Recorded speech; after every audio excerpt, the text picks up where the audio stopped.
એમાં તમારે પોતાનું નામ લખવાનું આખું પહેલું, પછી ધોરણ જે ધોરણમાં અભ્યાસ કરો છો તે, ફોન નંબર વાલીનો જો ફોન નંબર હોય તો ફોન નંબર લખવાનો, તમારી સહી કરવાની, અને અહીંયા રહેઠાણનું સરનામું એટલે જય ભીમ ક્લાસીસ લખશો તો ચાલશે, બરાબર, જિલ્લા વાસણા, બરાબર. અને આ બધા પ્રશ્નોનો જવાબ છે, દાખલા કે કોઈ હોય કે એ, તો આના ઉપર આમ રાઉન્ડ કરી દેવાનું.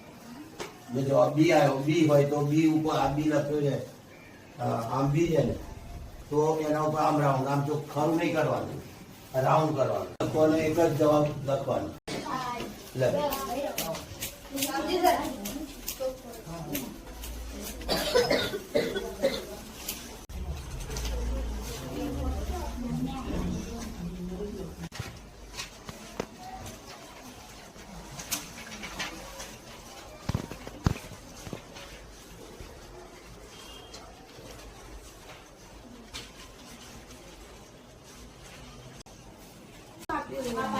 લાગે